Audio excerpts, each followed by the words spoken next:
Hi guys, Merry Christmas and welcome to the Christmas episode of The Lord's Delight. What I want to do in this episode is sort of look back at the year 2020 and sort of like review it. And when I started doing that, I just kept coming back to this one topic which I think is probably pertinent to all of us and something I guess we forget when a year is like that of 2020. So what I want to focus on this episode is this just one topic, which is the sovereignty of God. So what is sovereignty? It means supreme authority, that is authority over all. I would preface this talk by actually suggesting that if possible you go read the book of Daniel like at one stretch, which has 12 chapters, and if you think that is too much for one sitting, I would suggest you actually go to the book of Habakkuk in Old Testament, and it has only 3 chapters, and I would highly suggest that you spend some time reading Habakkuk, where the whole book is about the sovereignty of God. So what does sovereignty of God means to me? So I'm going to talk about in terms of practicality. To me, I understand it as number one, I cannot surprise God or catch him off guard, and I believe that applies to all humans. We cannot surprise him or catch him off guard, and this I would start off by quoting Jeremiah 29:11, where he says that he already knows the plans he has for me, and Psalm 139:4, where he says that he knows what I'm going to speak even before it is on my tongue. So this pandemic was not a surprise to him. Remember when the Israelites went through the plagues, when they were in exile, God was sovereign through all those circumstances. So what is happening right now is not something that is a surprise to him or which catches him off guard. He is a sovereign God, which means this number one point is, I believe, he cannot be surprised or be caught off guard, or we are caught off guard a lot of times, but he's not like that. And number two, I always hear this question or talk even from Christians regarding, hey, is God's plan or his will still is going on the earth? What all this kind of wicked things that is happening in the world and bad things, how is God's will and plan happening through this? So I just want you to remind you guys about this one incident in the Bible about Jonah, where yes, he did run away from God's plan. When God gave a second chance, Jonah took it. So God's will was for Nineveh to be saved, and it still ended up happening.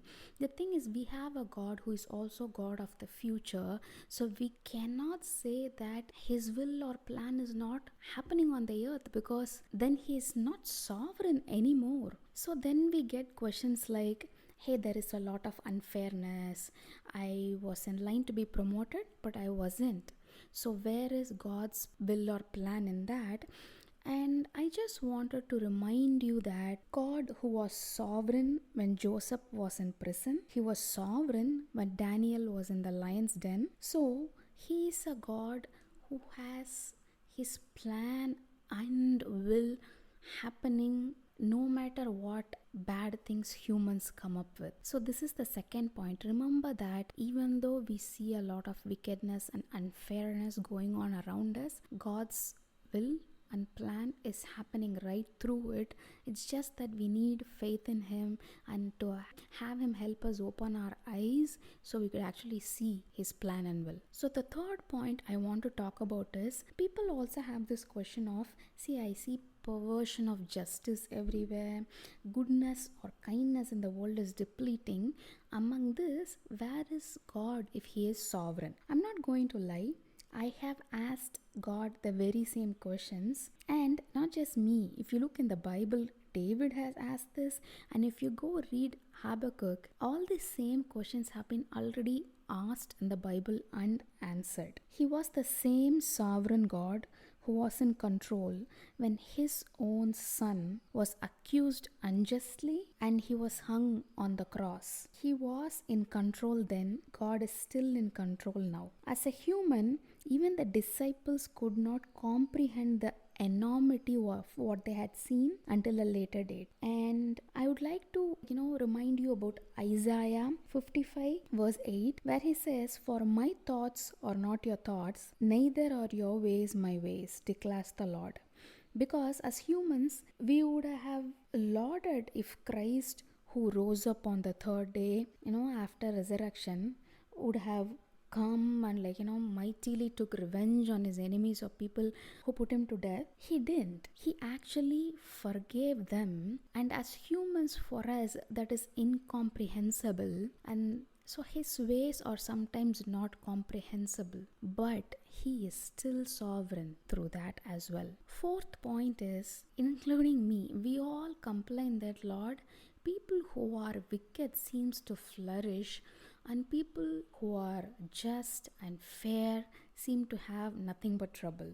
And when I was thinking about it and praying, I realized that we give people way too much credit. I remember once when I was up for a promotion and somebody else got it, and when I didn't, my emotion and energy was focused on that person and who got it, and I was really mad. But as Christ follower and as his child, I need to realize that if my God had wanted me to have that promotion, nobody could have closed the door on me. Because do you remember in Job, in order to attack a child of God, that is Job, Satan needs permission from God to even touch Job. That is the kind of God we have. So when I am his child, when I proclaim that and I claim I have faith in him and I walk with him, and when I face losses, I need to understand that sovereign Lord has allowed it, and it's not easy. I'm telling you, this concept is really hard for me also to accept, but that is the truth. Why did he allow those losses? I have no clue. Even you might not at this point, but at hindsight, in few years later you might, and you might not. But just remember, our God is a good God, and when and if we need to know, he actually explains why. And just remember Jeremiah 29:11. Point number 5 that I want to focus on is the fragility of humans. Somehow through all these innovations, inventions and technological advances, we seem to have forgotten that fact that we are fragile. As the Bible says, it compares human life to a flower that withers away, or as the dew on the grass that disappears when the sun comes out. We have lived in a bubble which has a semblance of control of our own lives, and suddenly when faced with the pandemic that shattered our illusions. So to wrap up, I just want to say this one thing to you. Whatever has happened this year in your life, the sovereign supreme authority, he loves you so much that he gave up his son so that he could have a relationship with you. The one who knit you together in your mother's womb, the one who has carved you in the palm of his hands, who catches your tears, who calls you beloved and the apple of his eye, he, the Lord, loves you. What more bigger gift can we ever get on a Christmas day? I hope this, I'm not saying that this might answer your questions, but maybe set you off on a path towards where your answers lie. Just remember, God made you very special and he loves you very much. Talk to you guys in the next episode, and don't forget to check out the lordsdelight.com blog. Bye.